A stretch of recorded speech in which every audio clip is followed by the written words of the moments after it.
आज के इस वीडियो में हम क्लास 9 के इंग्लिश के चैप्टर की बात करने वाले हैं। First chapter, how I taught my grandmother to read, written by Sudha Murty. First point, जब मैं लगभग 12 साल की थी, तब मैं अपने ग्रैंड पेरेंट्स के साथ नॉर्थ कर्नाटका के एक गांव में रहती थी। उस वक्त ट्रांसपोर्ट सिस्टम उतना अच्छा नहीं था, इसलिए मॉर्निंग न्यूज़पेपर दोपहर को मिलता था, वीकली मैगजीन एक दिन लेट मिलती थी। सब लोग बस का इंतजार बड़े उत्साह से करते थे क्योंकि वही बस पेपर, मैगजीन और पोस्ट लाती थी।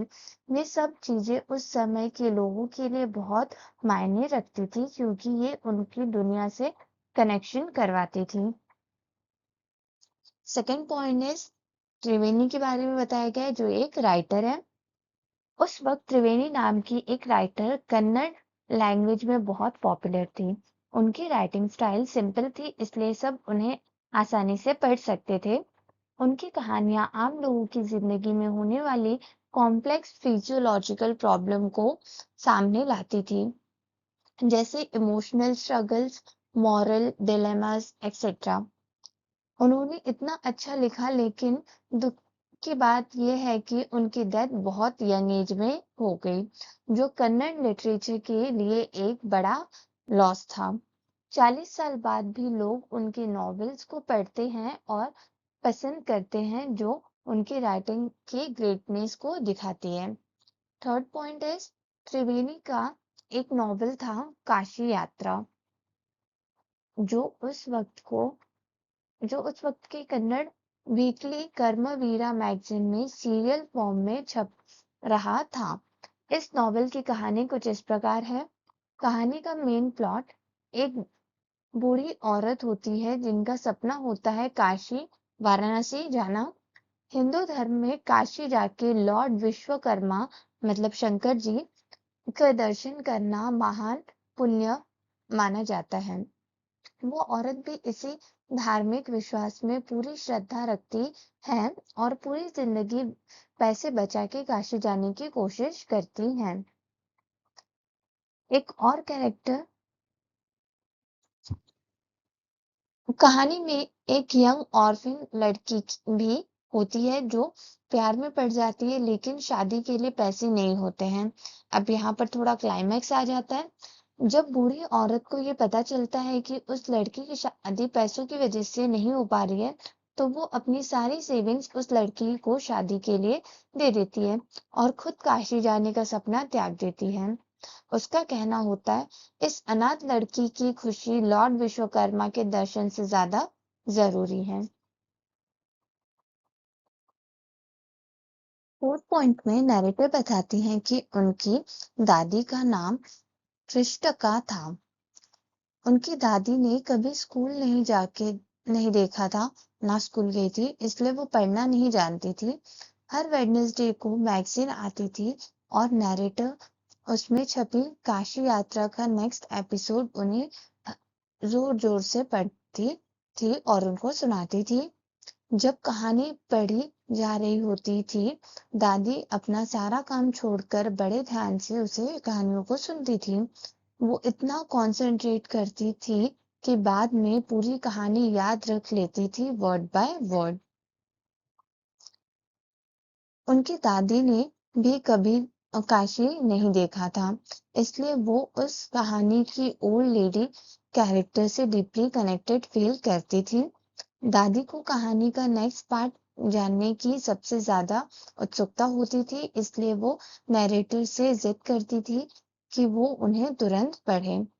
फिफ्थ पॉइंट में दिया है, कहानी सुनने के बाद दादी मंदिर के आंगन में अपनी सहेलियों से मिलती थी। बच्चे हाइड एंड सीक खेलते थे और दादी और उनकी फ्रेंड काशी यात्रा का नया एपिसोड पर डिस्कशन करती थी। लेकिन नैरेटर के लिए उस वक्त ये सब डिबेट समझ से बाहर था। उस समय ये उसे समझ में नहीं आता था कि ये सब चीजें क्या हो रही है। उन्हें नहीं समझ आती थी कि एक कहानी पर इतना डिस्कशन क्यों हो रहा है। सेक्स पॉइंट इज एक दिन नैरेटर अपने कजिन के साथ पड़ोस के गांव में एक शादी में चली जाती हैं। उस टाइम पे शादियां एक बड़ा सेलिब्रेशन होती थी। बच्चे मजे से खेलते खाते और पूरी आजादी एंजॉय करते क्योंकि बड़े लोग बिजी होते थे। वो सिर्फ 2 दिन के लिए गई थी लेकिन एक हफ्ते तक वहीं रुक गई। 7 पॉइंट। जब नैरेटिव वापस आई तो उन्होंने देखा दादी रो रही थी। वो चौंक गई क्योंकि उसने कभी दादी को रोता हुआ नहीं देखा था, ना कभी किसी मुश्किल समय में रोते हुए देखा था। उसे लगा कुछ सीरियस हो गया है। उसने पूछा, अव्वा, इज एवरीथिंग ऑल राइट? क्या सब कुछ ठीक है? क्या आप ठीक हो अव्वा? 9, 8 एंड 9 में उन्होंने बताया, आई यूज टू कॉल हर अव्वा। मैं उसे अव्वा बुलाती थी। अव्वा का मतलब होता है कन्नड़ लैंग्वेज में मदर।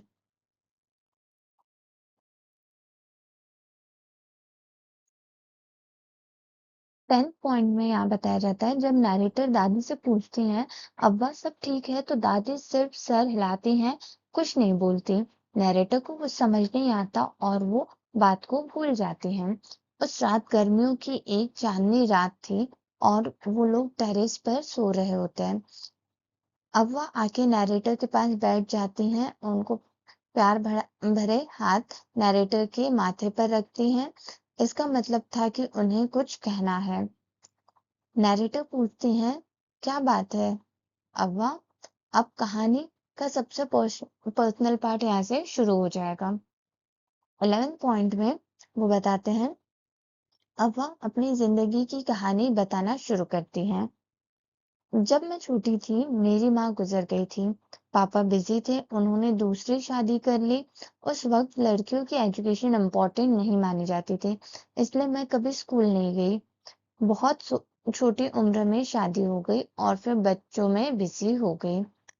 बाद में जब ग्रैंड चिल्ड्रन हुए तो उन्हें खाना पकाना, खिलाना, देखभाल करना ही मेरी खुशी बन गई।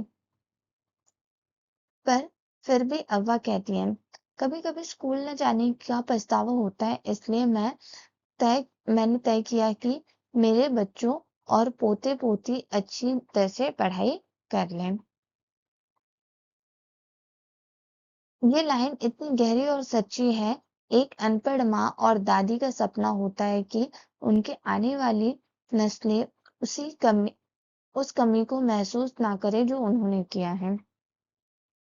12 पॉइंट में यहाँ पे बताया जाता है, नैरेटर सिर्फ 12 साल की थी, इसलिए उससे तुरंत नहीं समझ आता कि दादी ये सब क्यों कह रही हैं, लेकिन वो ये जरूर जानती है कि मैं उनसे बहुत प्यार करती हूँ। उनकी बात के पीछे जरूर कोई वजह होगी। नैरेटर दादी के चेहरे को देखती हैं। पहली बार उसने दादी को इतना उदास और आंसू भरे आंखों के साथ देखा था। दादी हमेशा मुस्कुराती थी लेकिन उस रात उनका एक्सप्रेशन चिंता से भर गया था। नैरेटर दादी के हाथ पकड़ लेती हैं और उनसे कहती हैं, उनको बात करने की उनसे कोशिश करती हैं। नैरेटर कहती हैं, अव्वा डोंट क्राई, रो मत अव्वा, क्या बात है? Can I help you in any way? क्या मैं आपकी किसी भी तरह से मदद कर सकती हूँ? अव्वा कहती है, yes I need your help. हाँ, मुझे तुम्हारी मदद की जरूरत है। You know when you were away Karmaveer come as usual. तुम्हें पता है जब तुम यहाँ से बाहर थी तो कर्मवीर हमेशा की तरह आया था।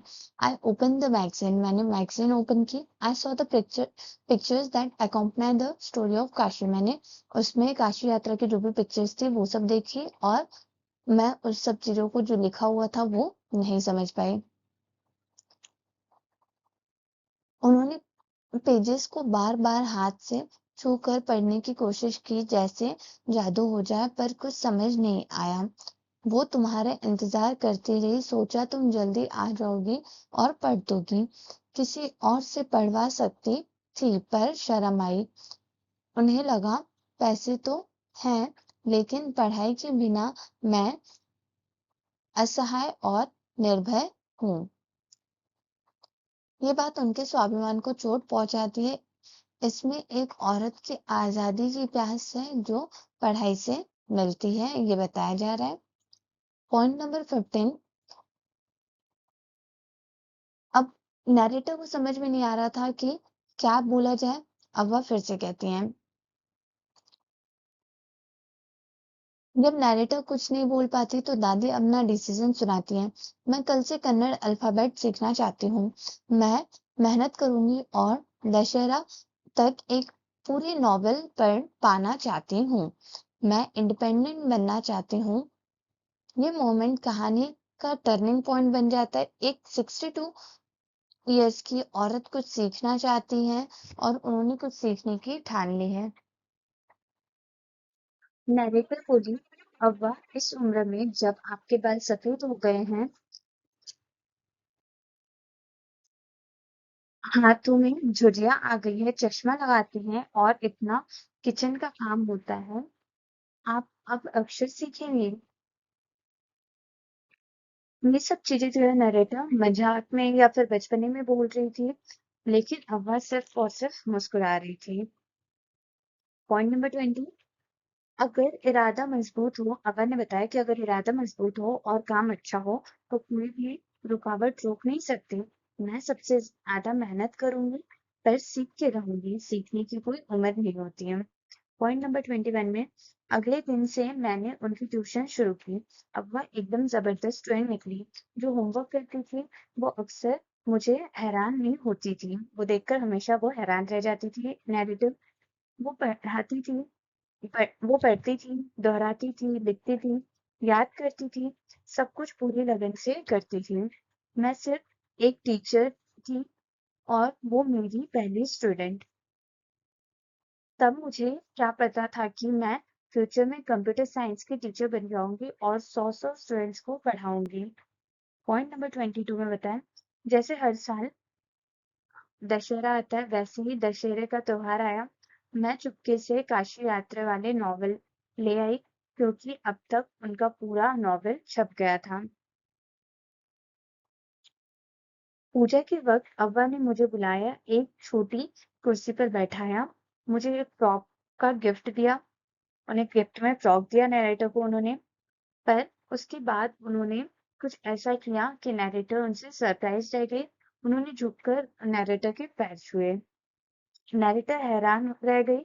हमारे यहाँ तो बड़े लोग छोटे लोगों के पैर छूते हैं। हम तो सिर्फ भगवान, गुरु या बड़ों के पैर छूते हैं रिस्पेक्ट दिखाने के लिए। लेकिन यहाँ तो सब कुछ उल्टा हो रहा था। कुछ अजीब सा लग रहा था नैरेटर को। Now point number 23। अव्वा बोली, मैं अपनी पोती के पैर नहीं छू रही हूँ, मैं एक टीचर के पैर छू रही हूँ जिसने इतने प्यार से मेहनत से मुझे पढ़ाया कि अब मैं बिना डरे किसी भी नॉवेल को पढ़ सकती हूँ।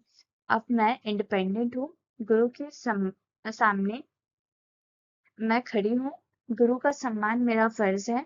हमारे शास्त्रों में भी तो लिखा है कि गुरु को रिस्पेक्ट मिलनी चाहिए, चाहे वो लड़का हो या लड़की हो, छोटा हो या बड़ा हो, किसी भी जेंडर का हो, किसी भी उम्र का हो।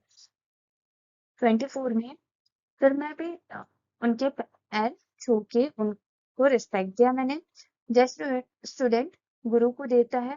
फिर मैंने उनको एक गिफ्ट दिया, मेरी पहली स्टूडेंट को। उन्होंने गिफ्ट खोला और तुरंत पढ़ लिया, काशी यात्री बाय त्रिवेणी, और पब्लिशर का नाम भी। 25 में दिया। उस वक्त मुझे पता चल गया कि मेरे स्टूडेंट ने कमाल कर दिया। उन्होंने अपने टेस्ट एकदम अच्छे मार्क्स से पास कर ली हैं। For more such video, like, subscribe and share.